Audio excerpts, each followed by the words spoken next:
Yeah. Welcome back to the Theory Expo. We're gonna get into this latest episode of Ahsoka called Shadow Warrior. Again, as I've been saying recently, you and I haven't had an opportunity to talk about this. No, I'm lying. We had opportunity. We just ducking each other. Ducking each other, man. There's two things before we get started. I got two corrections to make, right? And well, three comments. First correction, I think I said during the last recording, I said the brother that does the Mando combat work, the one that's usually when Mandalorian showing that physicality, right? I said that he was one of the X-wing pilots, but when they went to see those, but I was wrong. It was actually the white guy, the one that does mostly like the blaster work. I think he does some stunt work too, but he does the one that he's like the weapons expert.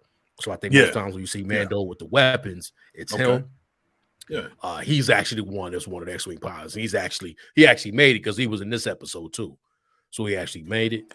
I was wrong too. I was definitely wrong on that because I was like, oh man, it was him, but nah, it was the. I thought they all died, but some of them made it. It was like the Rodian was gone. Rodian ain't make it. We knew that he was the budget. I think it's actually the Rodian and the brother, right? I think the Rodian and the brother was done. Yeah, the Rodian and the brother was done.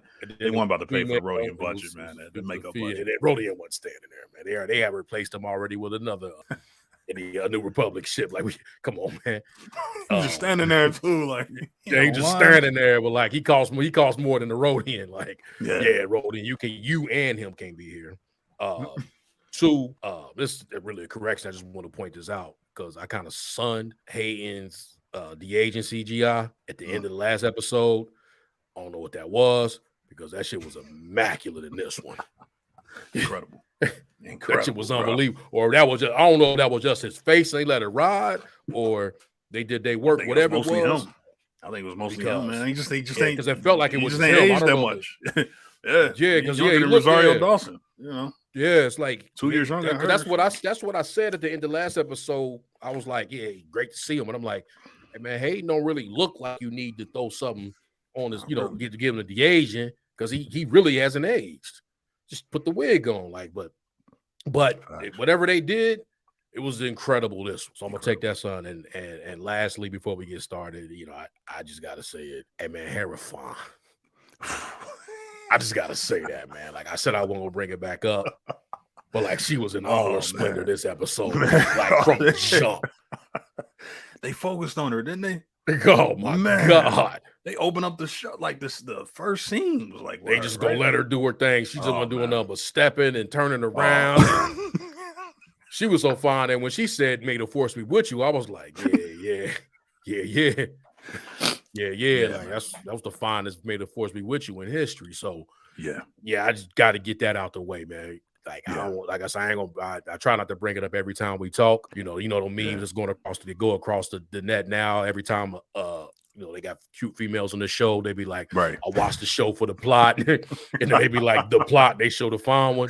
They've been going crazy with it was going crazy with like Sabine and Hera. And then it just kind of really started transitioning to just being Hera. Just being Hera. I think they was calling Shin Hati Shin Batty. Calling Shin Batty out here now. I'm like, damn. Yeah. She looked like when she make that face, because she got that face she make, right? She kind of looked like the actress that played Mantis. Like when Mantis, not Mantis, when she got her blonde and all that, they kind of similar to each other, true, right? But true. like, she do kind of rock blonde hair a lot. Yeah. Whenever she do the blonde hair situation, whenever she not doing Plum Keith or whatever. Something got a weird name. Palm Kanata, something like that. Or something like I'm about to call him Mos Kanata, but whenever she got the palm situation, she they kind of got a similar look. So I want to go ahead and get that out, put that out in the air. But let's kind of talk about this episode. We're gonna go through the pivot points in the episode, not get too deep, because if you listen to this, I'm sure you watched it, everyone has synced it. and we ain't gonna get too deep in like scene by scene, but we're gonna go to the certain plot points kind of chronologically, and then speak on that, right? And I'm gonna combine the first two kind of together because I know there was an opening scene, and then there was the title captured in the scene that happened right back there. But we're gonna kind of call that as one. In the beginning episode, we start with Hair, Chop, and young Jason. They were on Cetos, and they ultimately find a morning Hu Yang at the waypoint. And I gotta say this: I like Hu Yang so much that I know he about to die. Man, right? I know he about to die. That's a good point because it go back to the budget first of all. Because I know David Tennant, like, look, he like I can see him tapping his watch, like, come on, you don't have me for that much longer, like I can see him just tapping his watch, like, how much y'all paying? Because it's David Tennant, man. Like, that's a good point, man. Man, David Tennant as Hu Yang, man, has been my favorite character, man, in the entire show. Yeah, so far. So yeah.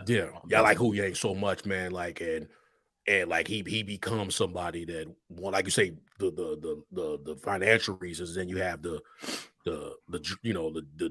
droid can go, right. The one kind of thing with this Chop not going nowhere, right. Nah. So and Chop ain't even cooking right now, right. So Tenet, Hu Yang getting all that, but he's so like what he bring into that, just Hu Yang about to be out. And man, bro, he had emotion in that scene. Yeah, he was did, hiding behind the rock, and then he's just standing there looking at what was he holding in his hands? What was that he was holding? He had what's the Sabine her helmet. So he holding Amanda. Yeah, he holding Sabine's helmet. And he just they never. I told him to stay together. Listen, it was just they never listen. He didn't even say they didn't listen. He said they never listen. Like, that's multiple times. Yeah, right there. We head back into the world between worlds. We got with Anakin and Ahsoka. But Anakin let Snips know that it's time to finish her training. That she never, what you say, she's never too old to learn. For me, one thing I wanted to point out, and I don't know if you felt this way, that at this point for me, it no longer mattered whether it was the cosmic force, her getting pulled in, a dream. What was happening was real, right? Like, so whatever it was, how she got there, right? It just didn't and I wanted to kind of tie that into something that you've been kind of saying. You've been early on saying this. There's two things you've been early on, and I meant to tell you this, that you've been kind of early on saying this, and I'm like, maybe it's like I'm giving you something you really didn't say, but I felt like you've been saying this kind of is that like I think you were saying, you were kind of like looking to the point about like what the original, let's say the OT, that the mysticism of the Jedi was right. Like we ain't have to really get into like we got later to midichlorians and things of that nature, but there was a mysticism about the Jedi and then the Force, and it really didn't have to be scientific, right? And you were alluding to something to that fact, and I feel like with this season and what the show was doing is kind of getting back to that, right? And you have your own interpretation, where and yours is right? Whatever the one you say is right? That's one thing that Star Wars could do, and I feel like this is doing that. In a couple of ways. But yeah, when I was watching that, I went from like when we were breaking it down, but I think we were good about that even last week. I felt like even for me, I was kind of saying that was like, it could be all these reasons, right? But ultimately, like what it really don't matter. Right. We was never gonna get that answer. That's a good point. That's my thought. Like, what did you think about that? No, I agree. I came to the point. I came to that conclusion as well, where I was like, pretty much like you said, like halfway through it, you kind of like, it don't really matter how she got here. Yeah, there's consequences here. Yeah, like when he says live or die, he meant that. He didn't. Yeah, that was real. This doesn't mean you're gonna die in your mind, or you gonna fail and then you gonna wake up. Like it's like, you fighting for your life right now, whether you believe it or not. However it's being done, the Force is, this is the Force talking. That's not. Do I think that was Anakin's Force ghost? No, I don't. But do I think what was done matters? Yeah, I 100% do. Like that was pivotal for her. Yeah, to go through that moment, whether that was in her mind, whether that was actually Anakin's Force ghost, whoever it was, however she fell into that part of the Force, and it is some part of the Force because young Jason could hear the lightsaber duel. Yeah, he could hear the lightsabers clashing together. So, yeah, I agree that it don't matter how she got there, but it just matters that there was consequences to the decisions that she made.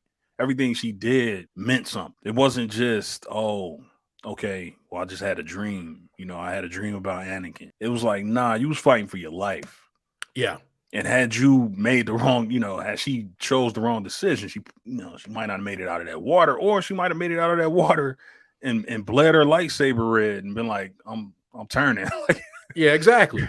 You know what I mean? It was basically like she was in the gray and she had to figure out which direction she was going in, not to jump too far ahead. That's a beautiful way to put it. But she was just in the, because that was kind of symbolic in that way. The first I've heard it say it like that. Yeah, you hear the born again, I agree. We're gonna get to that point. But right. I didn't want to jump too far. But yeah. But I was just saying, like, I just think that it was pivotal, and it was a real moment. And you're right. It stopped becoming about, oh man, what is this? Is this the world between worlds?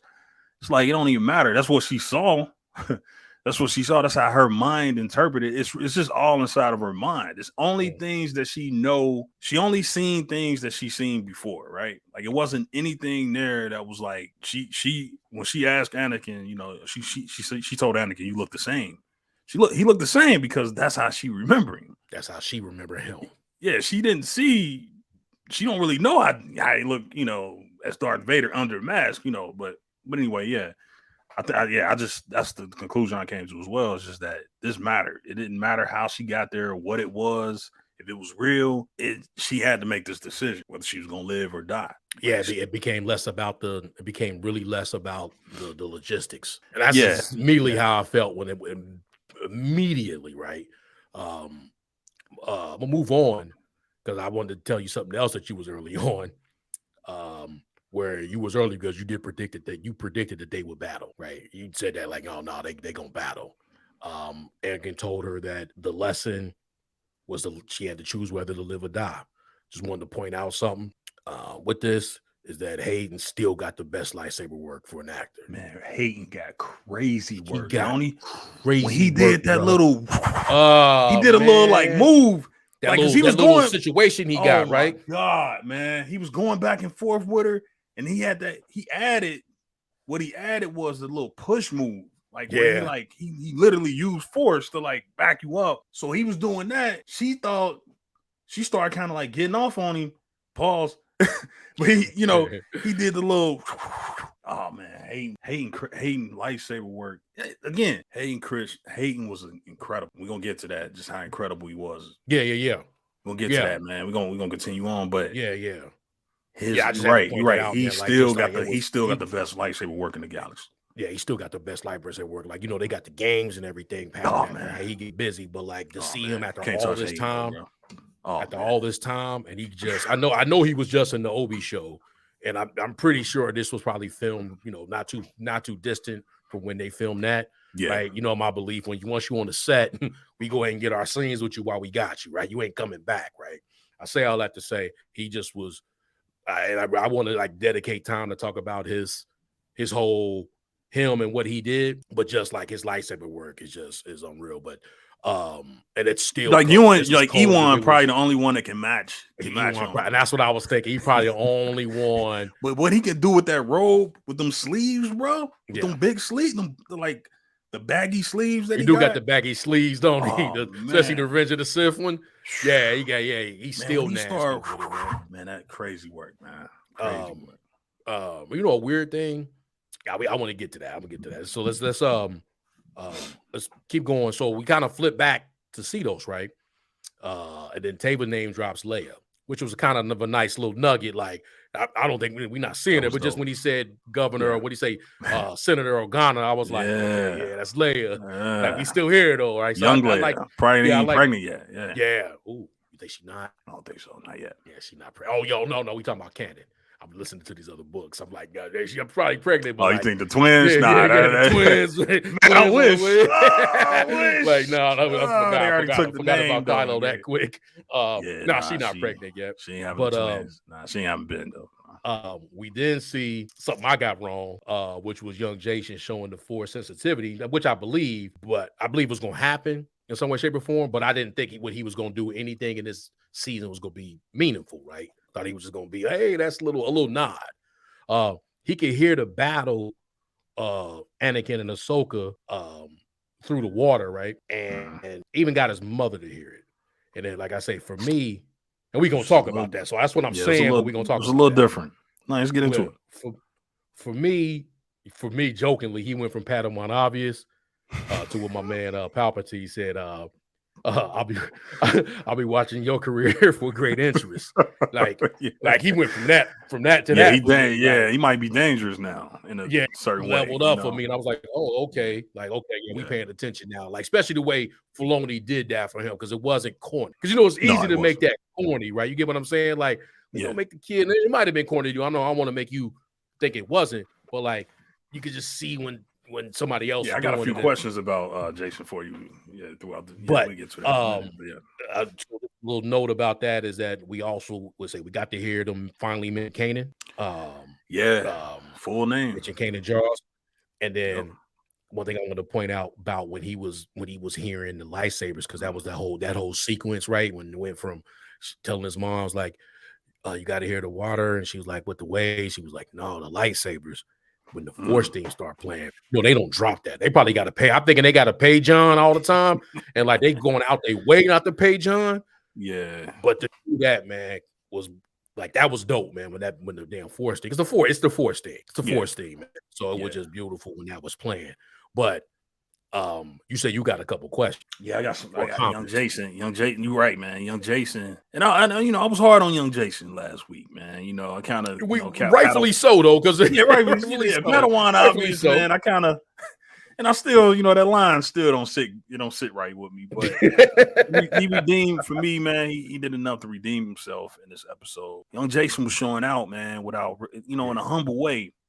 Yeah, he was. But he was doing it, man. Like the fact that he got his mom to hit the lightsabers. I mean, he basically responsible for getting Ahsoka saved in the physical world. Yeah. That is, Yeah, FedEx. So for him to be able to reach out like that and and for it to be confirmed, because again, you can argue that I got a bad feeling is him, but it was so obvious that it was like, yeah, you don't need the Force to know that I have a bad. Everybody got a bad feeling right now. Dave didn't do him no flavors with that line. I remember when they showed the previous week, right, or previously on Ahsoka, and they showed that again. I had wrote that. I got to stop. Hey man, iPad note taking is trash. I just got to put that out. Shout out to the iPhone 15. Yeah. I might be gaming on it. The Apple Ultra 2 already got a couple Ultra 1s. I get to them. Nice. iPad note taking, like writing the pencil situation, trash. Not ideal. They gotta fix that, bro. Gotta fix that. That need to be. So I had to go to the paper. Like I'm on the paper now. But I say all that to say, when I was jotting down my little thoughts when that was happening, I was like, when they said previously, and they did that line again, I was like, oh yeah, he gonna do something big this episode. Like they gonna redeem. Yeah. Yep. Whatever the context was, like maybe they were trying to do something else to be like he sensed that Ahsoka was down there, and that's why he said it. Mm-hmm. But it didn't look like that when he said it. It just sounded like he was showing the Force, but he was just late to the party. Yeah, like that on obvious. For Huyang to come out and finally confirm it, like, oh, he has abilities. It was a lot of like that whole moment was them kind of like, hey, look, Kanan Jarrus is his dad. He has abilities. That was a Jedi Knight. So for that to be finally confirmed now, not only through Huyang saying that, but also seeing him, be able to hear lightsabers in the water. That was cool, man. I was like, all right, finally we got to confirm this kid is a Force user. Now he's young, and again, nobody's training him because if he was on the path to Jedi, he'd already be in training. Like he already be a Padawan, for somebody. He had a braid right now. Yeah, he have a braid right now, but he don't even got that. And then he walking back to the ship, and he like, can you train me? No. Oh no, that was at the end. Yeah, that was at the end. Yeah. I'm jumping ahead. My bad. That's when Huyang ran up on our table like, oh yeah, his father was Kanan Jarrus. He got special powers, and then our table just was just looking at him like, we better get on it then. Yeah. Like what they say, that's for everybody who ain't never. That's the fan base who ain't watched Rebels. Facts. Like, it was so clear. That's what I meant. Yeah, it was so clear. It was a few moments here where Filoni is like, all right, Make sure I put this line in for the fans who don't know what the hell's going on. literally, and I hate to jump ahead, but when we get the flashback scene, she flat out says, "This is the Clone Wars." I felt like that was for the this is the Clone Wars. I felt like that was for the fans that didn't know what the hell was going on. We ain't never watched the Clone Wars in their life. Got this young girl. Yeah, this is the Clone Wars. She did, and she said it with a little extra spice to it, like this the Clone Wars. Almost like she was breaking the fourth wall. Like, what? Oh yeah, I was doing this. It's the Clone Wars. Like, we watching She-Hulk now. Like, this the Clone Wars, y'all. She was doing that. Like, Dave, but Clone Wars, really? So, yeah, my bad. I jumped ahead. No. We just, I mean, it's hard to do that with what was all that was in there, especially in this kind of sequence. Like, because right now we go back into the WPW, the World Between Worlds. Now we get it. Anakin sends Ahsoka back to the early Clone Wars, right? Most likely it was probably a battle on moves, right? Like, because she hit him with like, I went past that, right? That's when he started getting nasty, right? Yeah. Because she kind of do a little move on him where she kick him or hit him, or, she rock him in the face, like you say, she kick him though. And it's a little snips come out, she like looks like you ain't get. This is the first time we see Ahsoka, and this is where shout out to Rosario Dawson. She do a great job where we I don't want to say this feels like the old Ahsoka, but it's like a little bit of the old Ahsoka, whereas Ahsoka we really ain't seen since like Clone Wars. Or she like, looks like you ain't got nothing. She was like, kicked out. She left the order. Yeah. So she wasn't like that in the last season. That was like right before she left the order, like where she was like, she would have said something like that, like, look like you ain't got nothing to teach me, master. Yeah. So she a little snarky with him. Yeah. That's a good. And again, hey, Chris, hey, perfect in this part. You say, he go to work.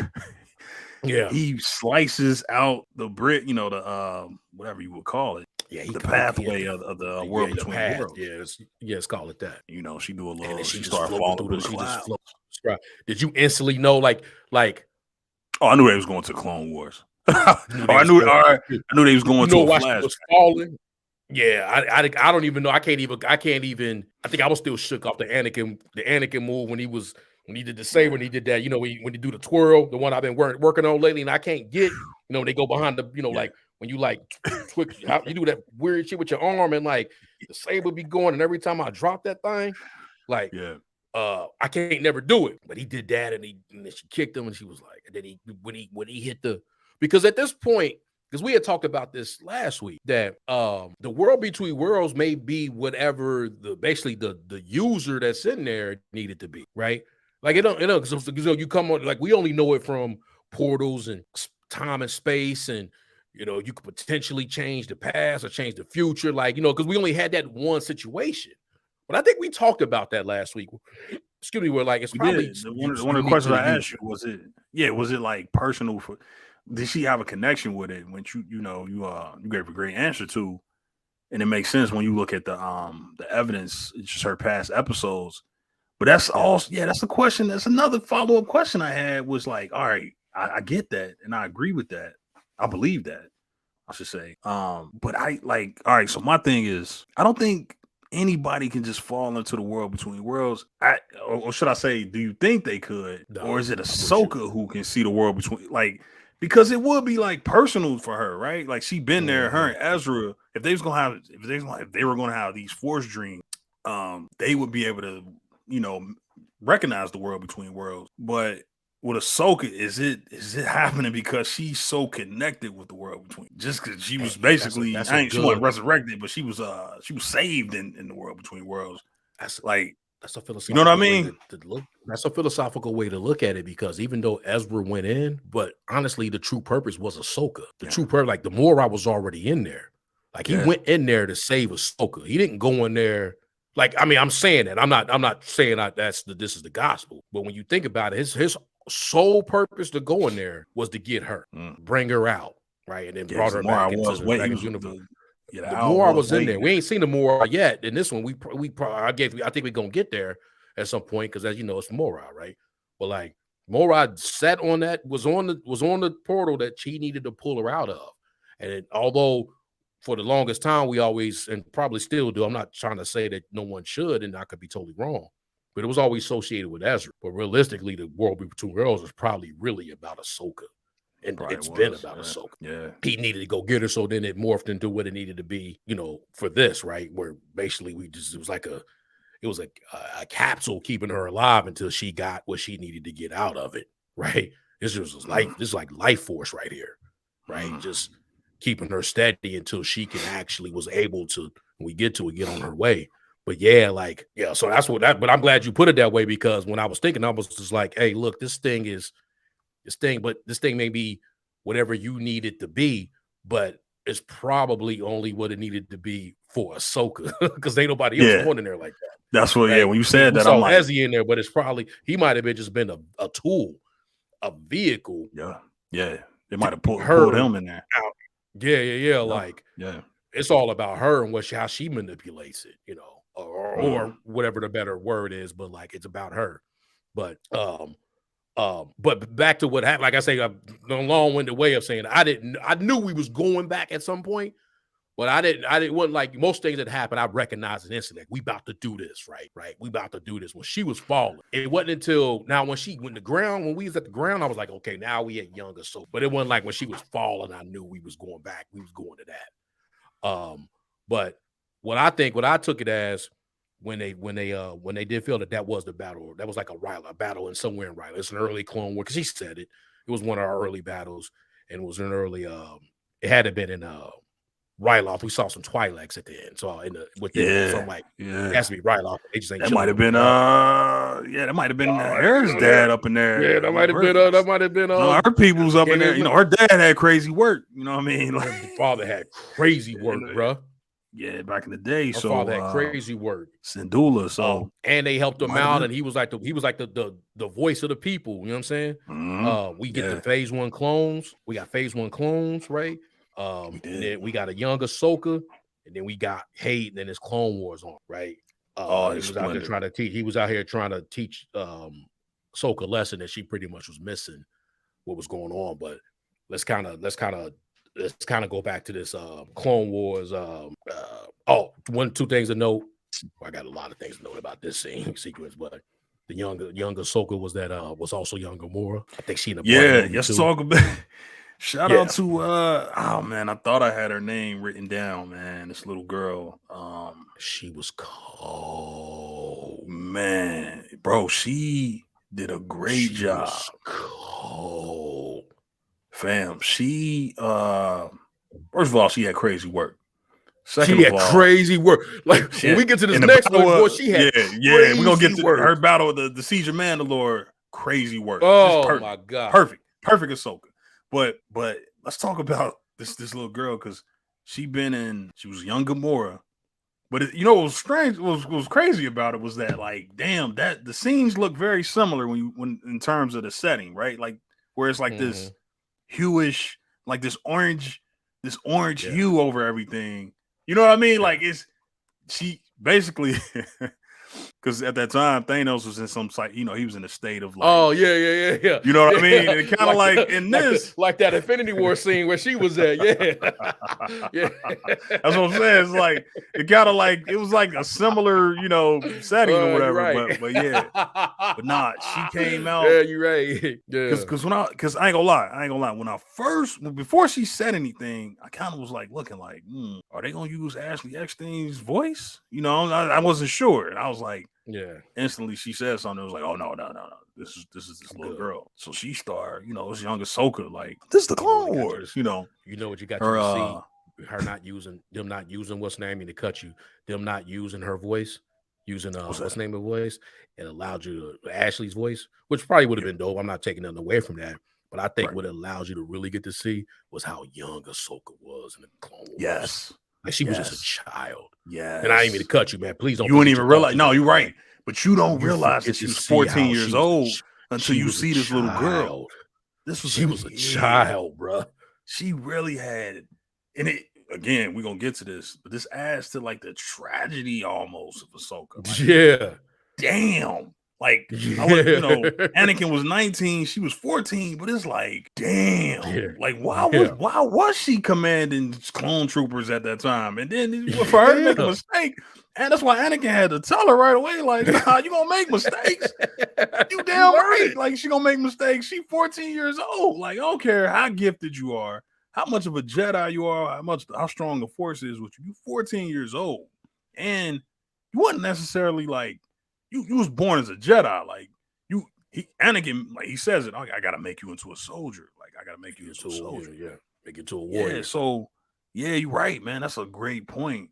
Is that because if you throw Ashley Eckstein up in there, it's like, oh man, that's Ahsoka. You understand it that it's young Ahsoka because you see she got her headband different, her outfit completely different. By the way, outfit when you it's like damn, what was Filoni doing, man? Like, but nah, that outfit kind of crazy. Because she had her first one was that hoochie mama little outfit. At least they gave her in the face too, like outfit. Yeah, they cleaned her up a little bit, but the first outfit was kind of like wow. So they had her with the mid cut, like stomach showing. Yeah. So you realize that it's that's how you know just from the outfit, man. You know it's young Ahsoka, but you're right, man. The voice really drove home that this is young Ahsoka. This is this is a kid. This is a 14-year-old kid. Yeah, this is a 14-year-old kid who clearly was like out of her element. Like she wasn't like she was kind of whiny. It was snips. It was snips. Yeah. Couldn't just take an answer. But she was always like that. It made me think about that episode that she really did. That happened, right? When she kept wanting to fly and they was trying to Yularen, like, get back, blah, blah, blah. She kept, no, I think I can make a move and this, that, and the third. And she basically got her whole squadron killed. But this a 14-year-old running with Anakin who's 19 doing wild stuff. It's some layers there, though. Man. It's some layers there, though, that I kind of was thinking about because I'm like, damn, man. But how would you, like, how did y'all, it made me think, like, Anakin and the Jedi, like, how did y'all look at the clones? Did y'all look at the clones as human beings? Or did y'all look at them? And it might make sense because he was at such a young age and the Clone Wars was still relatively fresh. Like, it was, like, early in the war. Mm-hmm. Like, man, was y'all just looking at the clones as, like, kind of like fodder? Like, were they disposable to you? Because he did kind of take it lightly. You kind of, shit happens. Like, she lost hella troopers. She lost, like, they died. These are like people, like they did have personalities. They did have their own personalities. Yeah, they were there for like the war. You're right. It was the phase 1 or whatever. But it was like, damn, he kind of did like brush over it a little bit. Like, hey, listen. This is gonna happen. This is war. He didn't, it was kind of easier for her to get over, and I just be serious? Wondered, like, hey, come on now. she was like, that was a great scene, though. That was unbelievable. Let's move on to that, man. That's I want to some more notes in there, man, because it's like, that we got the fog of war, right? And you have that fog of war, that shot. So after they have that conversation, her and her have that conversation, she tell them that you gotta. He basically tell her like. He telling her like what he tell her he had to, after she was like, you got to be serious, and then he was like when Anakin was the Padawan, Obi taught him that they had to be keepers of the peace. Like say, with Ahsoka, I love that line, right? That was a great line. With Ahsoka, Anakin had to adapt and train her to be a warrior, basically for her own survival. And one thing I had is, in my opinion, even though Ahsoka was and is a weapon, Anakin really did train her to protect herself, right? Like his training came from a good place, but with all that chaos and destruction around her, along with his demise, she probably couldn't see that for what it was. Like, she really couldn't see that now. But we got, like you said, we have kind of an older Ahsoka soul embodied in the younger Ahsoka, and she's still not getting it because she don't see that part of him, right? Yeah. And then when they had that fog of war scene, and then and he told her, like, if she doesn't want to fight, because that's a theme that's happening. Like, if you don't fight, because not only is she fighting she fighting for her life in that water, right?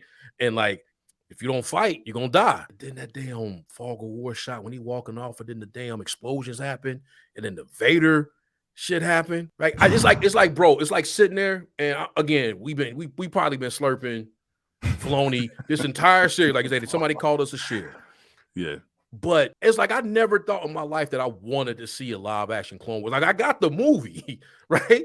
Like, and I'm not telling them to do a live action Clone Wars show, but like seeing it, I was like, God, that would have been cold if we probably got that too. Like, it's just seeing Clone Wars in a live action, but you get to see it not in like because it's a cartoon, and although that cartoon meant it was more than just a kid show, but there are elements because you're doing with the art that it's when you see explosion and everything happen, it's like, wow, that's dope, right? It's the Rhydonium going off and this, that, and the third. But like, no, they was really at war.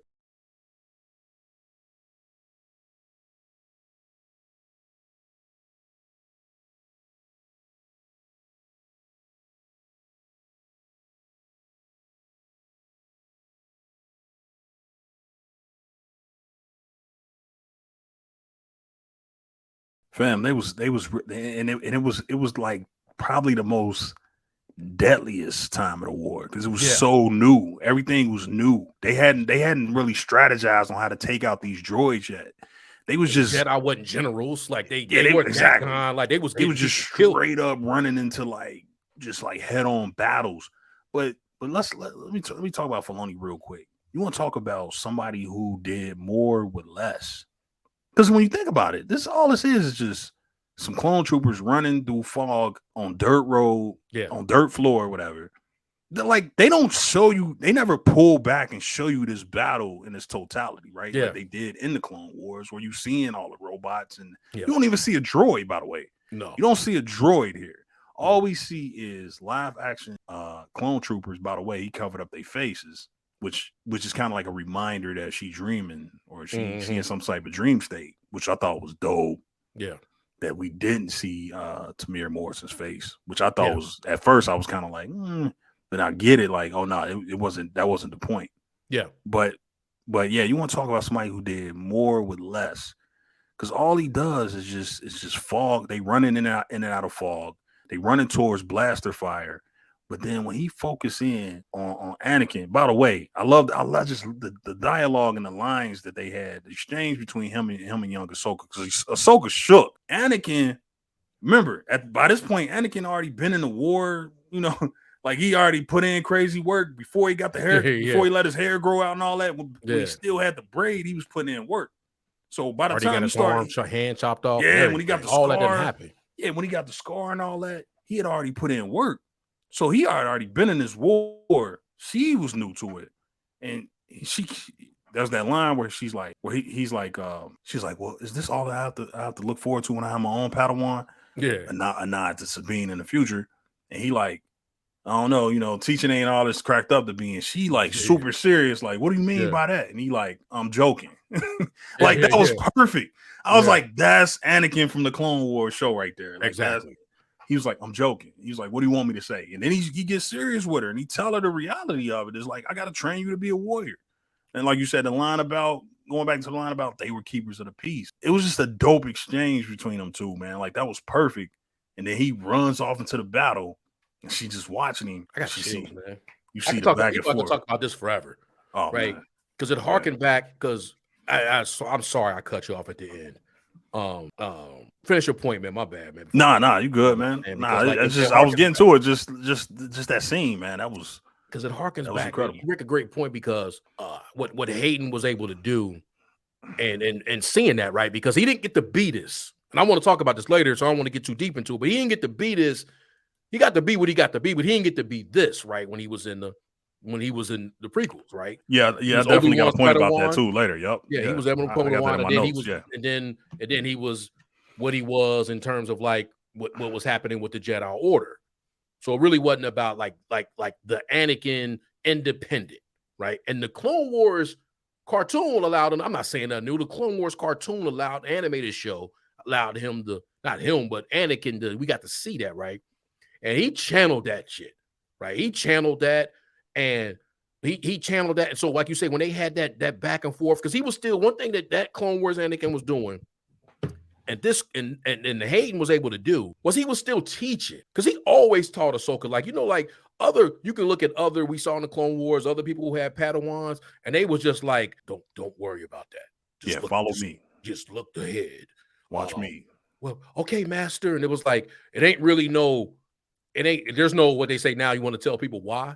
Like, Anakin really used to always tell Ahsoka why. He didn't just he would in the middle of the battle, right? They would always have those little moments like, there's a reason why we do this. You frustrating me, but listen, and she would get it by the end of the episode, right? And, you know, in the shows, but like he literally was doing that right there. He was still, you know, in other words, giving her game even in the trying times. It's incredible, man. He was able to channel that, man, because you could forget that that's how, like, it felt like Ahsoka and Anakin. And shout out to the voice actor for Anakin, Matt Prater, not Prater, because there was a kicker. That's his name. Matt Lancer. Matt Lancer. Yeah. And it's like, and it was crazy. It's shout like, out to him. 100%. But they always talk about Ash, and Ash did a great job bringing that character life. But what he did for Anakin, because it's like crazy how like Hayden's gotten older and his voice is deeper, and you probably sound more like my man. You probably sound more like Matt now, right? Yeah. Like even though it's like he played, but he embodied that. Time. Yeah, because you're right, man. You're right. He never really got to be. We never got to see this version of Anakin in Attack of the Clones. In Revenge of the Sith, because he was always around Obi-Wan. So he always had to be like, he was either around Obi-Wan or Padme. So he always had to be, yes, sir, no, sir. He wasn't saying that, but I'm just saying he was like, yes, master, no, master. Exactly. You know, he had to be like serious, and he had to be paying attention, and he never could really let his, like, you know, pause. He never could let his hair down. Like he never could relax, you know what I mean? Be at ease. He only could do that really around Ahsoka. You know, they kind of like went back and forth. You know, they had banter. You know, even though he still was their master. But with Obi-Wan, he really couldn't do that as much. Like he would you know, poke fun at Obi-Wan about certain things. But in the movies and live action, we never really got to see him be, you know, act like this. But so it was dope for Hayden to pick it up and and to see it and almost think in your mind, like in the back of your mind, like, oh, he always been like this. It was like it always happened, right? It was like he just like he picked it up like it's always been him. Like it's like, damn, you know what I mean? And they could have pulled something off where Latner could have came up in there and they could have just said, "Nah, this is just a younger Anakin," you know? Yeah. They could have pulled that off, man. But nah, man. Like Hayden already knew what to do. He just needed to die, you know, the lines, you know what I mean? Once he got the lines, he was young Anakin. He was 19-year-old Anakin. I'm joking. What do you want me to say? You know, in my head canon, I have that. It's like if I go watch episode 2, I finish episode 2, I can literally watch parts of this and then watch episode 3. Like I got him. Like I love the Clone Wars, and I'll watch it until I can't watch it no more. But in my head canon, Hayden was always this. Yeah. Because if it was like all I need to do was insert that, it completes his Anakin story. We got that. We got that because we never had that with him. Not to, again, shout out to Matt, because Matt did an incredible job. But like you say, for the it also actually puts, right, in a strange way, it puts Ahsoka there too. Even though I know it's a cartoon, but it puts a young Ahsoka there too. Like, okay, that was happening in between. That actually happened in between the movie live action. Now just put it in they put it in the timeline for me. It helps that gap, man. You know, because he totally different. I mean, he come back with longer hair. He grizzled now. He got a scar on his face. He just, you know, he leveled up. You know, he went up so many levels. You're just like, damn, you know. But yeah, like you're right. Like to me, this 19-year-old, you know, this him fresh, a few years removed from getting his arm cut off, and this is him. Confident. Yeah, he confident. He been in war, you know what I mean? He running into the heat of the battle. He cool with the troopers. He got people on Ryloth. His uniform was nice. Yeah, finally get to see him in the armor in live action, which I always thought was dope. Yeah. But it just was like, damn, that wasn't in the movies, you know. Yeah, we never saw movie Anakin. We never saw live action. And then we never saw him boots on the ground, really. We never saw him boots on the ground. Like we saw him, he was in like the ship, you know. He was in the space battle, you know. He was in space, you know. He was in a dogfight. That's what I meant. And when they were trying to capture Grievous, you know, Grievous, my bad. What they was really trying to capture that, he was trying to get Palpatine. Palpatine. It was rescue, and they was on a rescue mission. That's what we see. So we didn't see any battles. They was like on missions in the movie. That's pretty much what we saw in live action. They kept going on these little missions. So it was dope to finally see a live action battle with live action troops But you're right. I didn't think that I needed to see that. I was like, damn. Yeah, exactly. I didn't think I needed to see it, but then when it happened, it was like, oh, that fits. That fits. It was crazy. It was like, this, and we about to get to the next scene, but you know what I can did too? It was like how because if somebody don't do it right, it's clunky. It throws a lot of things off. It's just terrible when it don't go right. But what I hearkened it to and seeing this, and again, I'm not trying to say it's on the same scale, but how they did the going back scenes in Endgame, and then you get those parts, and then you got even like Tony seeing his father. They went back, got the sets right. Just how they could have went back, and they could have went all bad going back to those spots, right? Yeah, and they went back to the towers. It could have went bad, and like it was seamless. Because if you don't do it right, everybody look old. Yeah. You know what I'm saying? I'm sure some examples I can pull out where it's like, wow, boy, they shouldn't have done that. No, they did it right, man. They did it right, man. And I don't know if you got any more on that, because I was gonna go to the next scene, which with the next scene, it was like I knew instantly, but everyone knew instantly. We move forward and we get to the Siege of Mandalore, right? We got young Ahsoka, and that's when I was like, we get this to see one work. right here, she cold. She had the moves, she had the saber work, she had that groundwork, that little shuffle that Ahsoka did when she hit the ground, and she popped the one, and then she did like that little shuffle situation. Where she like on her knees and she kind of like she don't get up, she just shift her. Oh man. Yeah, she like aged like you know what I mean? The acting aged. Like it aged her. She got older in that scene. That was dope. Yeah, she did all that, and then we get Anakin and show. We know because they sniping. They taking out Mandalorians. We see the Maul. What was Maul crew called? Maul's crew. I can't remember. I know what it is, and I can't remember the name right now, and I feel bad about that. We was just talking about this. Yeah, not too long ago. Whatever his crew was, because he definitely wasn't called Death Watch anymore. He called it wasn't Maul Lauren. It was man, we was just talking about that. Yeah, that's gonna. I know what you're talking about though. Just move on, but Anakin shows up. And he knows he wasn't there. He calls that out, and that's Ahsoka telling him this is the Siege of Mandalore. This is like after we got separated, we had already parted. And then Anakin he tried to instill more kind of knowledge in her, and that she is part of a great legacy. But really, she's consumed and hasn't gotten over him falling, right? And she think that's part of her legacy, right? And I'm gonna tell you the truth. This is the part during the first time I watched it, then now I get lost, right? I'm not lost, I'm here, right? But it's like I'm way in. It's like how I got over and still probably got really overthought the fact that when last episode when Balin told Sabine that he was like, you mastered them, you lost your family on Mandalore, and they died and you mastered them, but you could have. It's basically the fact like you lost your family and you couldn't do nothing because your master didn't believe you. And I took that to believe like, damn, was Ahsoka stopping her from going? It probably wasn't that deep. It was just like something that was in her head, and he saw it really wasn't that deep. Like, it's not that big of a moment, right?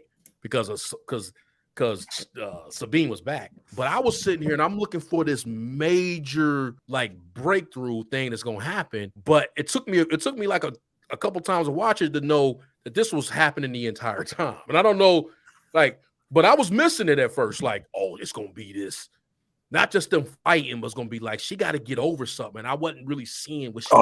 Okay, but it was happening right in front of me. Yeah, I was just like Ahsoka, right? Like she's not getting this, and then when she started, when she was like telling them that, she was telling him like he was telling her like you are all of my knowledge, you're the legacy of my master and his master before him. Those kind of lines, right? And you're more than just a warrior, but she not getting that because her mind is still trapped on what he became when he became Vader, because he became Vader and. She not seeing everything before that. She missed all the lessons. And she been holding on to that. She's consumed by that's part of her legacy too. Or am I wrong? And like it took me a while to get to that point that she been afraid that this is gonna be part of that when he told her. Balin told her, and I don't know why I didn't get it. No, you're right, because he was like, I'm more than that. You're more than that. You're more than that. She's like, no, he said you're more than that because I'm more than that.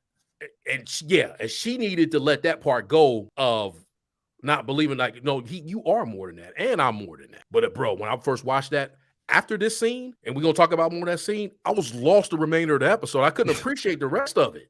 Damn. Because I was like, where was her? No, for real, I'm keeping it a buck. I'm like, where was her lesson? Lesson that happened right in front of me. Yeah. Like I see this, everything happening is dope, but I was like, I wasn't getting it, but it was all happening the entire time. From the moment he pulled the saber out. Yeah. It was always live or die. It was get on with your life or just die here. Yeah. That's how I took it. You gotta make a choice. You gotta make a choice. Like you stuck on this. Like you gotta move on. Like, or you just die here. Like, we kind of skipped over that line where he was like, yeah, you lost the fight. Yeah. He kind of got her, but he's like, oh, trust me, you lost. She's like, oh, now you remember. He's like, oh, the Bailey. She's like, oh, now you remember. Yeah, you lost. But fast forward back to, man, this was such a dope ass scene, man. When he crossed his arms, he looked down at her and he told her, is that what this is about? Just the subtleties here is where I'm getting at. The subtleties here. I always feel like that's where George Lucas shines the most. Is just the subtle little things, the way people do things in Star Wars. Always was dope to me. Quick example was the way that the Moff reacts when Vader chokes the dude out in the New Hope. When he was like, I find your lacking of faith disturbing. The way the dude like go to cover up his mouth a little bit, he trying to hold back because he like a logical guy. You know what I mean? He just he ain't never seen a display of power like this before. And But just the subtle way he kind of go to cover up his mouth, like he like put his hand on his chin, like this force, the force is real. Just the little things like George. That's why I always felt like George shined through.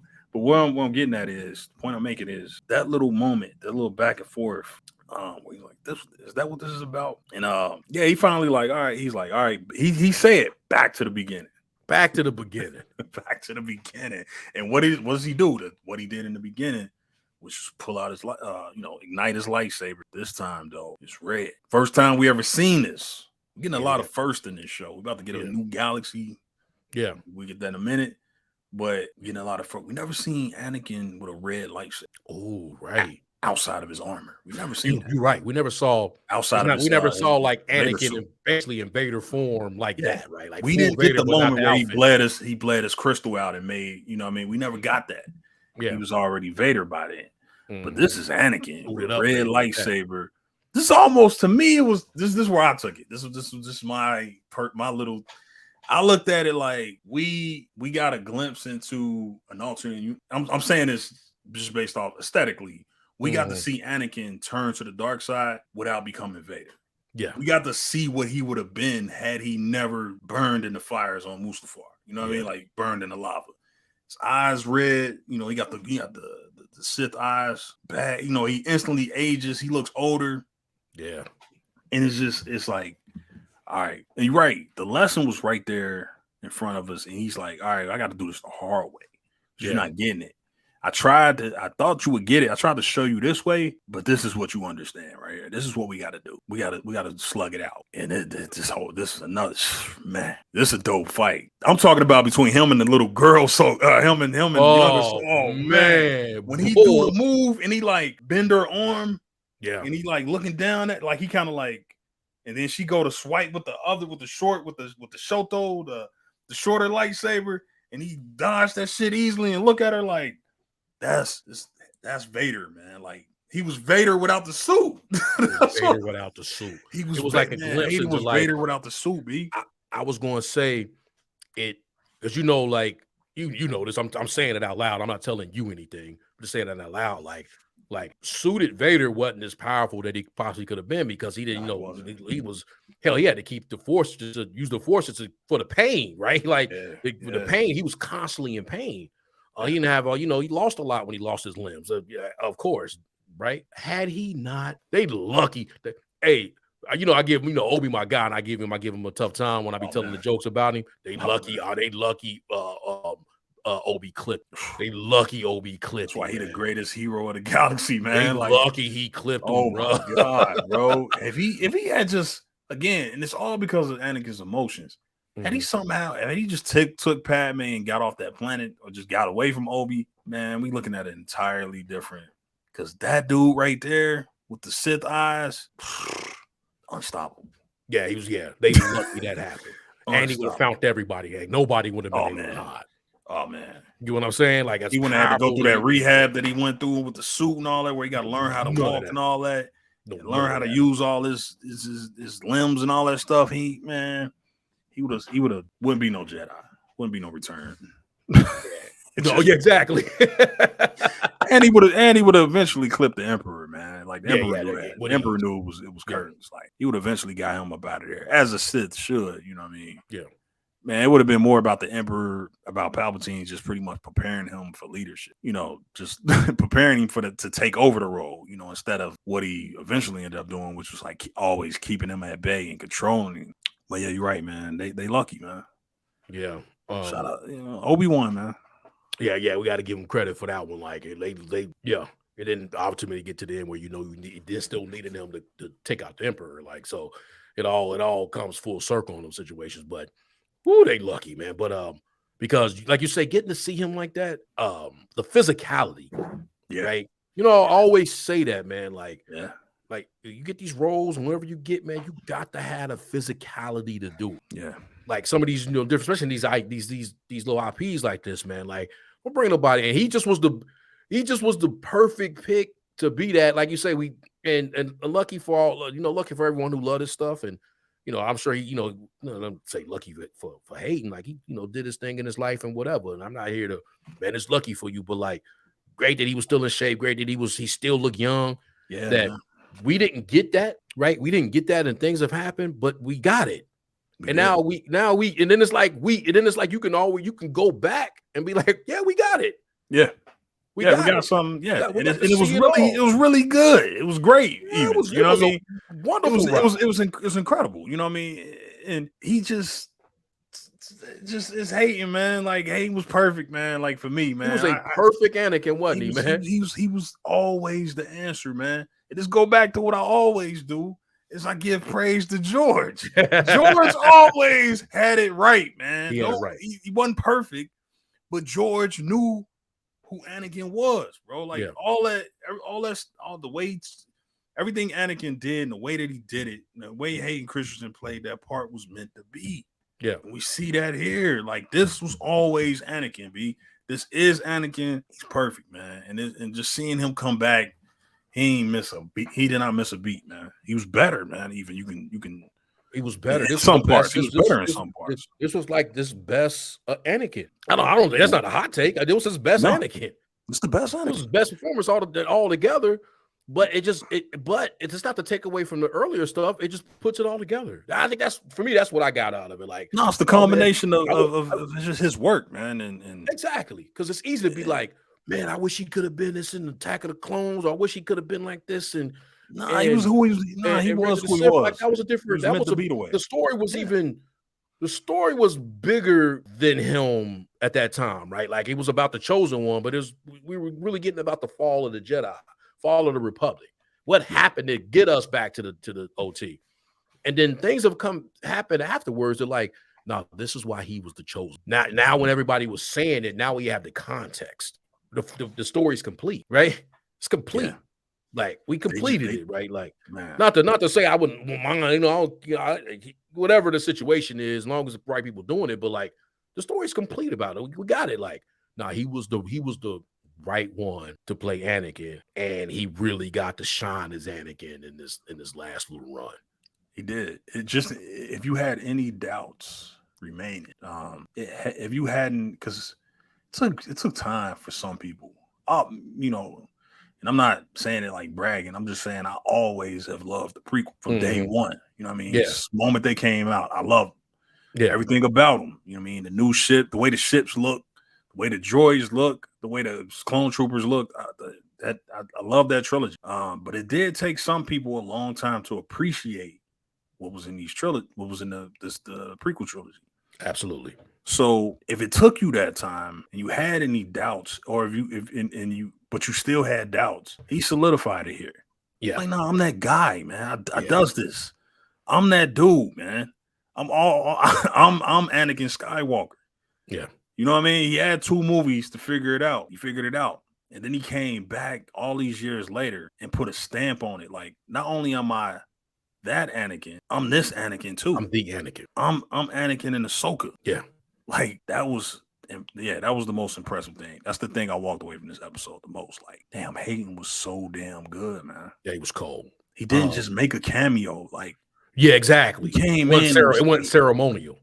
This is what, and this go back to what they mean about Luke. Hey, man, not everybody can do this. And I see why in the sequel trilogy, but there was this fear about, hey, man, we bring in Luke. Everybody's just gonna be worried about Luke. That's why we're gonna save Luke to the end of the movie. There's some truth to that. Yeah. But you can't be, if you do it right, like Filoni did here, that won't be the case. But it is a presence, like you said. It's the physical presence, man. It's the presence, man. His presence. Gravitas, all that. Yeah, the gravitas, man. He came in and owned every scene, but the little girl was great too. She was cold. She was cold. She to was the point where I was like, damn. I could watch a series or a movie with with them. I can see her in more flashbacks, but I'm also like, damn, I'm just now getting over Rosario. I'm still technically getting over Rosario being live action Ahsoka. Now I got this little girl killing it. Like, damn, she embodied 14-year-old, and then she embodied the older Ahsoka that had left the Jedi Order at the snap of a finger. Like, damn, like you immediately you see it in her face, like, oh, that's not the same. That's not the same little girl. Damn, it was incredible, man. It was incredible. It was the height of the episode for me, man. I loved it, man. I loved that part, man. It was crazy, man. But like you say, we get to the part where, like you say, Anakin, we get into the end of their kind of like lessons, and he, like you say, he was basically Vader, right? Red saber, got the eyes and everything, kicked her back, and then she came back because it was Rosario Dawson. We back in the world between worlds, and he's like, you have to make a choice, basically. Live or die. And she disarmed him because he done knocked all her sabers off. She disarmed him. Yep. And then her eyes light up. We had a moment. Yeah, I was about to ask you. Yeah, her eyes light up. What'd you think about that? I'm like, I was about to say something stupid. Like, man, I knew it was gonna happen. Like, no, I didn't. But it go back. Actually, I didn't think much of it from a philosophical standpoint or a thought exercise until you said the thing earlier. What you said earlier when we was talking, when you said, "Hey, she been gray." And what the color just wasn't the color, right? We talk about gray Jedi. That's like one of the things. But like, she been gray, like she been living in the gray, right? And at one point, she had to make a choice on what side she was going to go, right? But it probably wasn't light side, dark side. It was going to be light side or quit. Yeah. Light side or die. Light side and be in anguish for the rest of your freaking, right? It was really gray or, my bad. I see what you, I would say, I think it might have been gray or die. I get what you're saying, though. I get what gray you're or die, like stay gray or die. Either I'm just stay here on the fence or I'm done. Like, but I get what you're saying. Same. I guess I'm saying she wasn't gonna make it stand as gray, and like, I took it as the light represented Jedi. That's why. But I get what you're saying. We're probably saying the same thing, just in kind of different ways. Exactly. Yeah, but like, she had to make a choice. Like she wasn't gonna be able.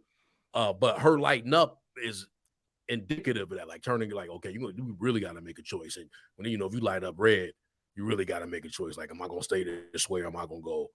You only can go to the light after that, right? Yeah. And not to belittle, I'm saying like that's the choice. Like, you're gonna choose this, or you're gonna choose the path of the light. And it was great to see that Anakin played the duality of that for her within that world between worlds. He was light and dark. Mm-hmm. Like he legit was light and dark. But yeah, she instantly go back. Yeah, and then when she said, "I choose to live," she tossed his saber, said, "I choose to live," and then he turned saber toss. Yeah, he's like, "It's what he say? It's hope for you." What he say? It's hope for you. There's hope for you yet. Yes, hope for you yet. And then he was gone, right? World between worlds turned into water. And then underrated was kind of a dope X-Wing saving scene, right? With like how it looked. Oh yeah, and I'm kind of badass, right? It was incredible. Oh, it was incredible. I said the same thing, and I'm curious if that chick was actually like a real Marine or something, or like a real like Air Force. Like she looked like she was serious. Like she really does that in real life. Yeah, but let me go badass, over. Wasn't it? Just let me rewind just real quick about back to the light about her. Her that was interesting to me. And you're right. Not that I stopped and was like, oh, I really didn't take like too much time to really think about her eyes lighting up. I did look at it again to make sure, like, I was kind of like shook, like, wait a minute, did her eyes light up? And then I went back and looked at it again, like, oh no, her eyes lit up. Those are Sith eyes. Yeah, it's something that we never, like, Ahsoka never had like a real brush with the dark side. So that like on her own, like the brother took over her, but that's like on her own, where she was ever compelled or like pushed. That was some condescending shit. Her brother. I wouldn't got all snobby on it. My bad, man. I wasn't trying to do that to you. Nah. But I already know because it's cool because I'm saying now I'm being you already know. I'm just saying it like I know what you meant, and yeah. So it was interesting to see her have a real. Not that she ever was really tempted, but for her just to see her like that, especially in live action, like, oh damn, yeah, But she was like, nah, I choose to live. But going back, at first I thought that was just a saber that made her eyes red. I had to watch it again. I did too. That's why I had to watch it again. I was like, that's the saber. Why it's like, she it. leaned in a little too much. They wanted they wanted you to see that her eyes had turned red, like, and then his eyes was red, so it was like, nah, okay, they did this because they wouldn't just have his eyes red. They did that to signify dark side, And that was. But yeah, that part of it was dope. But yeah, man, the rescue scene was underrated because I don't know how they did that stage, but looked like she was really in water. Like she was. And really girl saved her, being like she like pulled her out like. She was almost wide body with the force when she went down in there too, right? With her swimming technique, but like the way the ship was, and like she went in there, right? Like it was some real swimming, and then like it wasn't like gonna be light out and everything like that. It was like a really dope, like it looked real. I guess is what I'm really trying to say. Like the shit looked real. It looked like, man, they really was in the water. They really had a ship.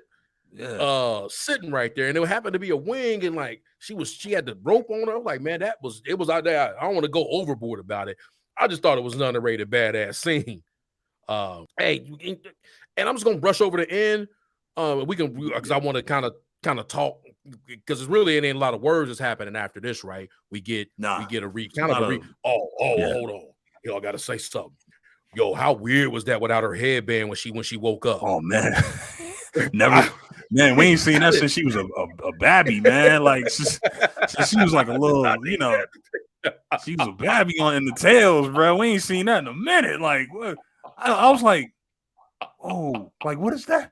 Like, I thought something. I couldn't figure it out. Like, yo, why she looks so weird, man? I did not need to see that, man. And I was already tripping because I couldn't figure out. It made her alien, B. No, it made her alien, is what it did. It made it man. Snap back. Even with the what they call the Lakos, whatever even as much as we see that, you do kind of forget, and you almost start looking at that as like some type of headpiece, like a design, like almost like a, you know what I mean, like an accessory for her, instead of like, nah, B, that's her flesh and blood. That's real. If you strike one of those, she would be in pain. Like you forget that until this scene. No, this scene for me was like a reminder, like, hey, Ahsoka an alien, B. Like you forget, like, damn, you start in your mind, you be like, oh yeah, I'm just face tattoos. They just you kind of, and she never speaks her native language. And even though what's her name? I think her name's Shakti, the other the one that was Jedi that's like her, the Camino. Yeah, you forget though. Like, that's like, oh yeah, Ahsoka's an alien. I had to remember that, man. When you seen her without her headband, it was like, oh damn, like she was an alien. Like you had to it reminded me, like, oh okay, yeah, Ahsoka's not human. Like she don't have human anatomy all the way. Like she's humanoid, but man, she don't got no ears, B. She got no ears hanging over. I was like, I didn't, whoa, I didn't.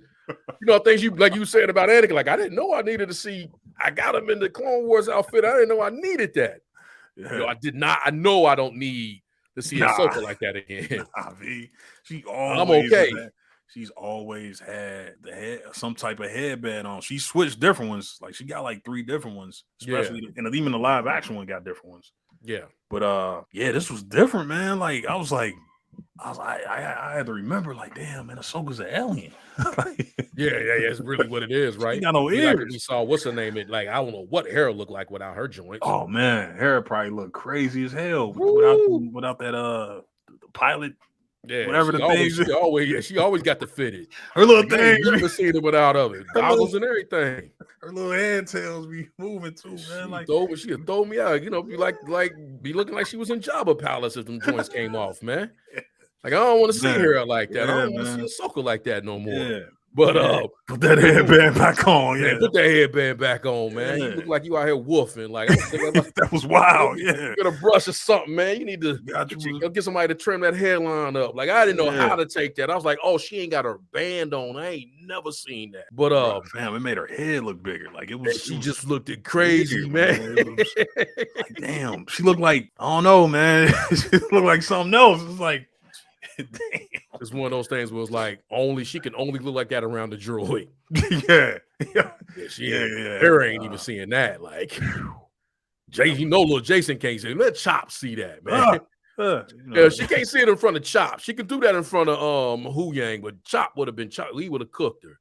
But we like you say, right now she's rebirthed. She's basically Ahsoka the White. I thought it was dope. You know what I wanted to see? Now little Jason, my man's. Young Jason, my little guy, right? Yeah, that's one guy. So I there's a part of me I was like, hey, there go your Padawan. Like he told you, like Jason wanted to find you. I'm looking at that like, hold on, the real Padawan. You took it out my notes. You took it out my notes. I got you, my bad. I ain't mean to cut out my notes because I ain't mean to clip you. Let me keep it a buck with you. Let me keep it a buck. My bad. I ain't mean to cut you. Go ahead. Keep it a buck. Jason took over my notes. Damn. Jason took over my man. So I had in here. I said, man, young Jason strong with the Force. I was like, he gonna be a Padawan. Yeah. You know what I mean? Like he asked the question and they answered a certain way, but of course, Hu Yang's not gonna train. Hu Yang not he can't train you to be a Jedi. He could train you in certain aspects, but he would never, he's not gonna be the one train. And he got Jedi protocol. Like he's not about to just let him get you gotta go find. You gotta go get your Kyber. Like we got a whole arc in the Clone Wars. How you gotta? I don't know. He got Jedi protocol, right? He's not just letting you do your saber. But go ahead. It's been that way for a minute. Yeah. So, and I'm like, Jason, you're right, man. Jason became my little man. I was a little salty. They took the name. That's the original. That's the EU character, Jason Solo. Leia's son, right? Yeah, Jaina and Jason. Them the original twins. I was kind of salty, like, damn, that pretty much confirmed. And ain't no way they're gonna be a part of it. Whatever, you know what I mean. But Jason, he impressed me, man. I liked him in this episode. But man, I'm gonna cut to the chase, B. I'm gonna cut to the chase because I had this in my notes and I had to put it there because I just kept thinking, hey man, Jason's gonna be the next Ezra, one way or another, man. He gonna be the new Ezra. He gonna be the new Ezzy. He gonna get trained as a Jedi, man. He will be a Jedi. That's her apprentice right there. I don't know what they're gonna do with Sabine. I hope they keep Sabine a non-force sensitive. But you got a Force sensitive right here. He should have always been Ahsoka's apprentice.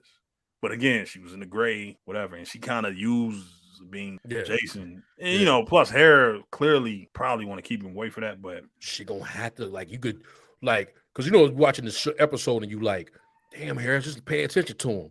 But you don't know, like I say, it's off screen. You know how many times your little 9-year-old, I don't know how old he is, 9, 10, 8. Yeah. He probably always running his little mouth. You got like, man, shut up. You got kids, like they always saying something. It's only like 2 times out of 100 where you really got to listen. But I'm watching her like, yo, he doing something. But me, I know he got the Force, right? But she gonna have to let him do his thing, right? Like it's probably up to Hera right now, but she gonna have to, and it's gonna have to be Ahsoka unless it's easy. Let me answer this real quick. Kanan to her, Kanan for him, and then now he returns the favor. But I was just hoping at that time, like, oh, man, I know they weren't gonna do it there, But I was like, yo, that got to be that's your Padawan right there. That's but go ahead, ask your question. My bad. Now I was going to ask you. I got to ask you a few questions here. You think this is the last time we see Jason? I want to say yeah. I actually think they just took them out the show. But fam, I got a strange suspicion about this, right? Okay. I think they got caught. Do you think that I almost want to say the Purgill took them on that ride with them, B? So that because they was close. And then they kind of zoom out, and it's like, y'all make the trip. I'm gonna say no. They didn't, but that was kind of I didn't know if you was gonna. That's why I kind of asked you a question to see if you had caught on to that. But now I'm gonna say, I'm answering my own question. Yeah, they out of the show for now. But because it felt like they should have went because she had nothing to lose. Yeah, like, can't go back to the day. Yeah. She just gonna be a regular if she go back. But go ahead, my bad. She might go in there for a team though. Like she gonna speak up for a team, so they don't gotta take the heat, right? Because it's part of that. She took them out there, even though they did that on their own. It makes sense for her to stay back and go back as a leader, but man, because there's no way a little bit they didn't go, and there's no way they can follow, right? Like there's no way they can't get there once that happens. Unless your boy got that work. Yeah, unless he got that work. He can talk to him. There you go. That's the loophole right there, right? So because he's strong, man. Yeah, he's strong, man. He's strong. He can hear the world between worlds. So he got something going on. I say he the new Ezra when I really meant like he's like the next Padawan as well. Yeah. Next in line. Shout out to Mom Martha making her cameo. Mm-hmm. I thought that, man. Did you was it me, man? At first I thought it was Bo-Katan, bro. Like when yeah, I'm like, damn, I'm like, oh shit, Bo-Katan, like, and then like she started talking, I'm like, oh no, that's Martha. But let me ask you this question about my last question about Jason. You think Jason pops up in the Skelly crew? You know what I was thinking, bro? Because I was thinking about how well their roster is, right? Like we always talk about it. This little team they got that's making the Mandoverse. We can really call it the Filoni-verse now, to be quite honest. Yeah. Really. But the team that's making the Mandoverse, I like them, right? I like them all now, right? And so it went from me sunning the Skeleton Crew to now I'm gonna watch this last episode, and I'm like, oh yeah. I think they even said like Ahsoka was gonna be in there. Oh, Jason gotta be in there now, man. Jason gotta be in there. Yeah, Jason. No, you hear. It may probably be just wishful thinking, like that ain't happening. I think it was some Mandalorian stuff too, like not the Mandalorian, but some Mandalorian aspect. Like I feel like Jason gotta be in that because it's the part of me like at the end of this, like Filoni not just gonna waste that. So I left the other day. So when the show ended, I said, I think this is probably the last time we see them into the very end, right? We just did a whole episode without Sabine, right? And we got a whole episode with Hera, right? Basically, and her son and all this and all that. Like they not showing back up until the end. But the Skeleton Crew is in the Filoni-verse. It's in the Mandoverse. My bad. It's the Mandoverse. In my mind is the Filoni, but it's the Mandoverse. Man, I could see that happening. I didn't think about that but when you think about the show that he put on, because it's always weird. It's always a chance with little kids, man. Like, oh man, it's gonna be. Remember we just had that just a minute ago with the Mandalorian in the Mandalorian season. Like, I am a man. We remember I was making fun how he was talking. Yeah. Just don't look right. Like, it's like the same situation in terms of like kid ages and all that. But it's like, damn, it's Jason. I want to see it. So I'm gonna say because I want to see it. Yeah, he got green hair. Pause on one to see. Man, he gonna be. I want to see him in the show. Yeah, he gonna. So I'm gonna say like he gotta be in it because we don't even know what it's really about. No, we don't. And I got a feeling it's gonna be about it's gonna have some Force in there and some Jedi. Yeah. You know what I mean? I think these kids gonna be at least one of them gonna be Force sensitive. So I think Jake's gonna play a part. It just seemed like kids. He's a kid. You want him to seem like a vehicle, right? Yeah, he can be in there. So yeah, I think so. Yeah, I'm with you. I think he gonna be there. But yeah, Jason surprised me, man. I was impressed, man. I was like, okay, and they immediately make this connection between them two. So you like, and he even tells her, I heard you in the light. I heard the lightsaber. She kind of leaned back, like I was mad at her, man. Like let them cook. Yeah, let them cook right now, because like her and like Ahsoka was like, huh? Shout out to hey man, Hera, man. Hey, Hera was wilding though. Hey man, Hera was wilding this episode though.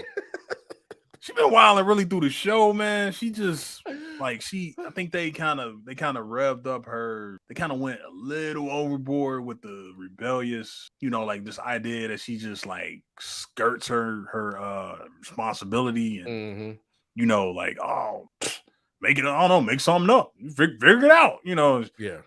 And like Carson, like, he kind of was like the voice of reason. Like he come down like, hey, listen, I gotta tell Command something. Like we gotta say something. Gotta say something. They own the way. She just kind of like she's so nonchalant about it. I don't know, whatever. So I don't know. That was kind of weird to me. Like she's kind of hard on Carson, but yeah, you're right, man. It's not that many words for the rest of the episode. A lot of it is just kind of like set. They just kind of going back and forth, staring off into the distance, staring up at the Pergil. Ahsoka the white now. You know what I'm saying? Yeah, she keep putting on this white too. Like boy, she adds a garment every scene. Like she got like these little shorts on. Like, she had the joggers on next. She had the Lulus on. And so she really got the Ray joints on for real. If you really want to, if we being honest, she kind of got like the little Ray joints on, so she kind of rocking those.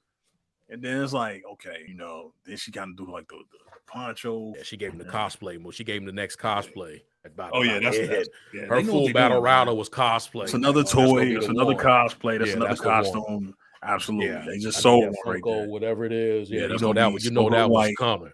Yeah, and then she was rebirthed, and then she saw Pergil Prime Pergil. You know what I'm saying? He cheesing, Yeah, he knew what it was, and then just let the music just play it out, and then we knew it was gonna light up, and it lit up, and then they took off.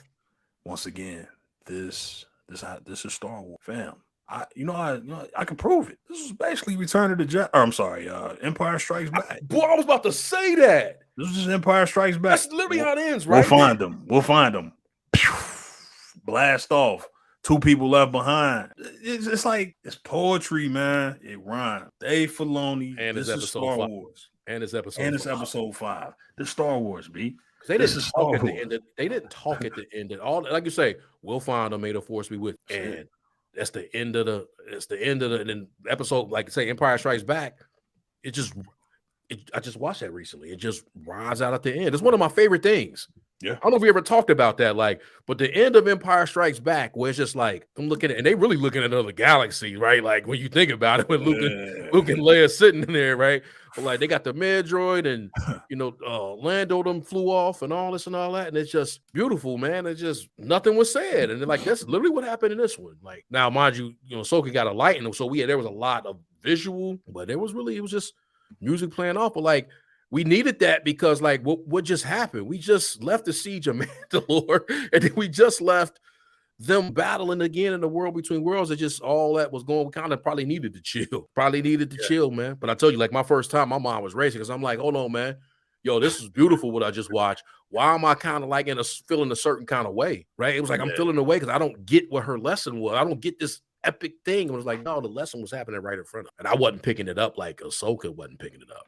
I picked it up, but I wasn't picking it up at the beginning of the joint, man. But there was a lot of points I wanted to hit, but I think we actually, because what stood out, obviously, we talked about Anakin a lot, and it's funny that we both felt that about Jason, because I was laughing at the beginning, man, we was sunning, dude. Here we go. You know what I mean? Jason he get out the ship, It was instantly like, damn, man, like they got something figured out with Jason, because he kind of hid behind she told him to hide when she didn't know who Yang was there. Yeah. And he kind of hide behind Chopper. It's like, damn, this dude feel like he been a character. Like, you know what I mean? Like he feel like he's been there. Like we know him, right? Yeah, like he fit in right away. So it was When he looked off in the distance, man. When he looked off in the distance, man, you knew what it was. Like, oh, okay, it's about to be. It's like honestly, it's funny, man. My whole jokes went out the window, right? Like when he looked off in the distance, I was like, oh, it ain't funny no more. This like he really got this. Yeah, it was really just about how they were going to show it and what way it was going to be shown, right? And I like that because I hope, like you say, I'm with you. Because right now we going to Thrawn. And we going to them and we getting there, right? And I'm ready to see him. I'm ready to see Ezra. We ready for the next part of the show because now the Ahsoka we got is basically a new character, right? Yeah, we in a whole new show now almost, right? We It's really happened are. in another galaxy. It's like 2 shows we done got. Or The maybe first 3. time in Star Wars history, we've never seen anything like this. We've never been to another galaxy.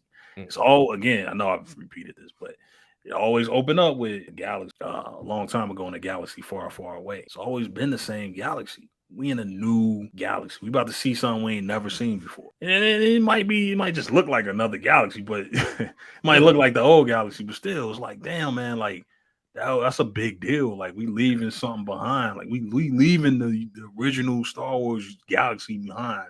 That's what it felt like, man. It felt like at the end, even though we didn't see it, it felt like I'm being too dramatic. I can't find a better phrase to say this, but it almost felt like a chapter just closed. It did, right? It yeah. felt like a chapter closed. And that's a great going point. to something new. You know how we said, like, we both agree, like you said it, and I agree with. I was like, damn, man, you said it for me when it was like what was that last Spider-Man movie? Was Far From Home. No Way Yeah, Home. No Way Home. Sorry. Yeah, No Way Home was like, damn, man, that was closure for the Infinity Saga. Like, yeah, that was the end of it. That was it. This almost is it, man. Like, it was it. I'm good on the Clone Wars. Like, I'm good. Like, you ain't never lied, man. Like, I'm like, yeah. I was like, and again, it's funny because I had just watched the prequels leading up to this episode, and not knowing that I was gonna get this much Clone Wars, and especially in this way. But man, I kind of walked out of that like, man, I'm good, man. Yeah, the Clone Wars is the most important thing, one of the most important events in this lore, in this story that is Star Wars. Yes, it's so pivotal, bro. It's so important. I'm like, I think that's it, man. Like that, I needed that, and I'm good. Like I can move on now. Like that felt like the chapter was closing on the Clone Wars. Like, I don't need to see no more Clone Wars in this show. I don't need any more flashback. I don't know if that's Filoni telling us, like, hey, I'm closing the chapter. We going to a new galaxy. Everything you see from here on out is going to be new. It's going to be something you ain't never seen before. Because everything in these first 5 episodes is nostalgia and a lot of member berries. A lot of member berries, right? Yeah. I mean, which I love, but it's been a lot of. We in a reunion. We in a part reunion. We in a part flashback to the Clone Wars. We covering 2 member berries from 2 shows, from his previous work and a character that he's mastered. But this next episode is just, yeah, you're right, man. It just felt like a chapter close. Like, we just like, all right, that was the Clone Wars. And Ahsoka, clearly is a new character, like you said. And that's because she closed the chapter on the Clone Wars. Something that was so big in her life. That's it. She got her final lesson. She needed that, didn't she? She needed I needed that. So. I didn't know I needed that, but she needed that. You're right, man. But it's like, and we'll always love the animated show. And I'll sit back one day and I'll turn it on again. And don't get me wrong, it's pivotal when it was like, this was needed, right? Like, because you always held on to the Clone Wars. And I'm trying to make sure I say this right without trying to take away from it. Like, it don't matter no more, because it will always matter. But it's almost like the Clone Wars was needed for to tell that whole prequel story. And it still is, but like, getting this right here finished it. You can't, honestly, what else can you do now? That's it. That's about us. You can't do nothing else. You gotta, because we always talk about that. Like, you gotta move forward, but there's always certain storytelling elements that you can get in between that. You can't really get them. No, that's it. Or you can't do it. That's it. This was the final story you could tell. He's finished in so many, my bad. He finished in so many ways, right? Because it's like, not only did he give you this, which was beautiful. Yeah. He gave you the last. He was able to finish his last season, and then he went back and gave you little droplets in Rebels and in Tales of the Jedi. Yeah. So it's like, we might still get that, right? We'll still get flashbacks, especially with Grogu. Grogu eventually gonna remember everything that happened to him at the temple. Yeah. And then maybe some of the stuff that happened when he got away. Yeah, he don't remember. Whoa, wait, I'm wrong. My bad. Yeah, whoa. Wait a minute, he did remember how he got away. So never mind. Never mind. No, we might be good, man. We might be good, because I was very holding on to Grogu. Like, Grogu still got stories to tell. He might, but I think we learned everything we really wanted to learn about. But you're right, man. Like this, we'll still get little vignettes of tales about the Clone Wars, and Baylan might have something to say about the Clone Wars. But in terms of Ahsoka, we don't turn the chapter. The biggest, and then they get and the main character of the Clone Wars. You know what I mean? And it's crazy, like, to have the animated showing out, and then Siege of Mandalore is as good as it gets, right? Siege of Mandalore is as good as it gets, man. But to have it live action, man, and to have both of them, we have a live action young Ahsoka and Hayden as Anakin in that time. It really did finish it. Yeah, that was it. Like, we're not really did finish that. It. We don't need to see anymore.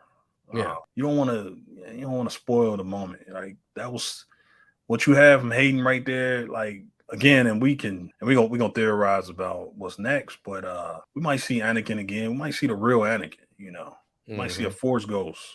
Ahsoka's strong with the Force, man. She could damn near do anything, man. She read memories. Yeah, she got an entire bag now. Yeah, she got a full bag. Like, she's got everything Calvin had. Yeah, everything everybody else had, she got it all. You had it, I got it now.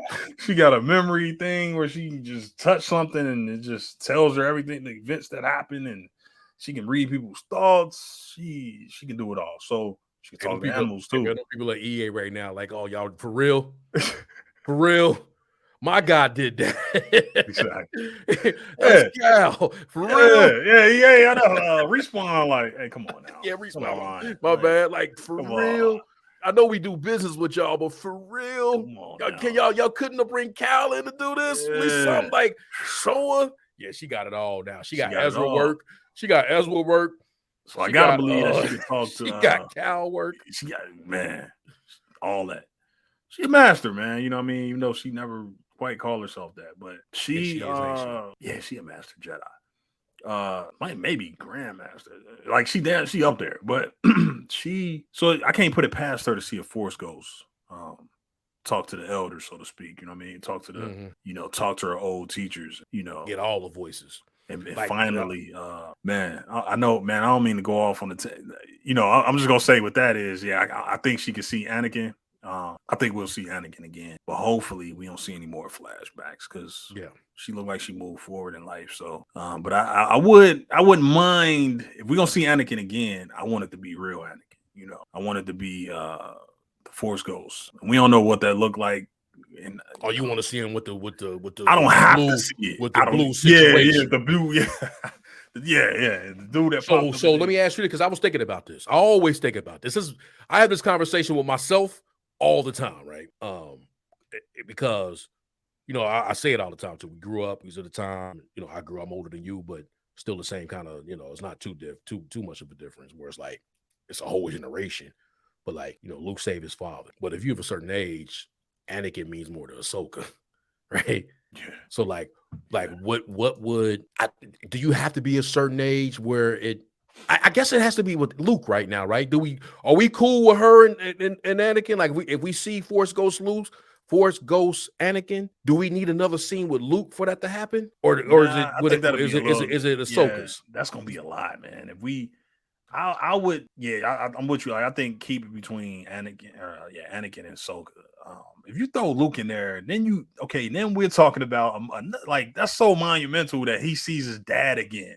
That'll kind of like spoil for me. I'm talking as a fan, how I am with certain stuff. For me, that'll kind of spoil Return of the Jedi, because it's like I kind of like that, him seeing Anakin at the end and seeing him with the other masters, with Obi-Wan and Yoda. Like, I like that. Yeah. Seeing him come back and talk to his son with the Ahsoka there, it's kind of like, No. I'm talking about it could be one or the other. Oh, you saying like which? So we do see Force Anakin again, right? We see him now. We see Force Anakin. Mm-hmm. We see him guiding you in the Force, not no train. Or you getting what Obi was doing and what Obi was doing for Luke, right? Does it have to, like, is it more? Is it better because it's Obi and Luke? Like, that's his guy. Or if we see Force Ghost Anakin, do we gotta see him with Luke next time, or should that be Ahsoka's pocket? I hope it's staying in Ahsoka's pocket. Yeah, it should be Ahsoka's pocket. I don't want to see Anakin come back and be guiding Luke. I don't. Nah. Like, what they had really ends with tell your sister you were right, man. Right? Now, obviously, he got that was perfect. But That was tell all your he sister needed. You was right. Yeah. That's it right there. Tell your sister she was right. You was right about me. Yeah. And the thing about, see, like I think Filoni is very familiar with the EU. Maybe not Thrawn as much, but like he understands that in the original EU, you couldn't stay a Force Ghost for like forever, and you really couldn't come back. So so that whole, even though it's canon now, because in the sequel trilogy they got Yoda popping up on Luke, burning up trees and shit, striking lightning on trees and stuff like that. But in the books, you couldn't, like Obi-Wan had to say goodbye. Like say goodbye. That's how that book started, right? Like, yeah, like he was like, Luke, hey, I gotta go. Like I can't hang around here forever. Like, you don't need me no more. I'll be here, but I can't be a Force Ghost no more. And they kind of thrown that, out of the window, but that's how it used to be. So the idea of Anakin popping up as a Force Ghost, outside of Ahsoka and just popping up and helping Luke out, I don't know. I gotta go with Ahsoka on that one. And I feel like a special place where Ahsoka can go get her connection. Yeah, she probably she's so connected. She can get that. Anakin is hers, man. Like I he redeemed his father, but Anakin's hers. And Anakin is hers because she don't know. She didn't have that moment with Vader where he took his helmet off and let me look at you with my own eyes. She didn't have that. What I mean? That was Luke's moment. I pulled you back. That was my job. Yeah, to pull you back so you can complete your destiny. I mean, I pulled you back to the light. I mean, that's why I always call Luke is Luke the balance. Like, and they said you was gonna bring balance to the Force. Yeah. Was Luke the one that, what I mean? Like, but again, that's another conversation. But that's a good one. That's another conversation. Yeah. You know what I'm about to say is and Filoni might have, like, I don't want to say ended it, but he probably might have topped, but that's it. Like you gotta really want to do it with a Force Ghost, right? Like he did what Qui-Gon should have been in the Obi show. Like if he's gonna break him, break him. You know what I'm saying? Like there was too many moments where he needed them and he didn't get them until it was all over, right? Like that was a part about it that was I don't want to go on a rant about like this in the show, but it was like he said because you weren't ready, but like never, like Luke wasn't ready, right? Yeah, Luke was running around, he wasn't ready to embrace what Obi was coming back to him as a Force Ghost, and Ahsoka wasn't, right? Ahsoka wasn't ready like it, but I mean ready like per what they did in the Obi show, like when what's the time I might not come when you call, but I'm always on time kind of deal. Like they needed it. He showed up. The Force Ghost showed up when they needed. Ahsoka needed that. Luke needed that. When Obi needed it, he didn't show up. You know what I'm saying? He didn't show up, so they didn't do that. Like Filoni did it, redid it. So it's like I don't think Filoni. It's not a good show. It's a bad look, man. Like for somebody else to do it, that becomes one of the problems.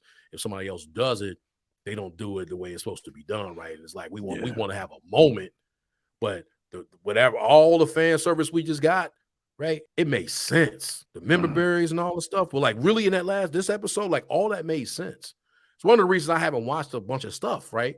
Because I ain't want nobody to try to take away from my joy of knowing that made sense. Right? You get what I'm saying? I just didn't. I know we've talked about that. That I'm not gonna go back into that. Yeah. I just didn't want to go to the easy way where you're saying, "Oh, it's just fan service and it's this, that, and it's cool," but all that made sense. And it's like I don't know, man. Yeah, right. I don't want to tie a ribbon around what I asked. I kind of agree. I always think that about Anakin, and that if Anakin's showing up, he's showing up for Ahsoka. That was his Padawan. Luke wasn't his Padawan. Luke the God, but he wasn't Anakin's Padawan. Yeah. Like that was Obi. It was kind of I guess he always called him his master in Yoda, right? If you want to really where was Luke ever a Padawan? But you get what I'm saying? Like that was their little man's where Ahsoka's his. Oh, he was a Padawan. Like Ahsoka's his teacher. Yeah, Obi was his master. Damn. Yeah. But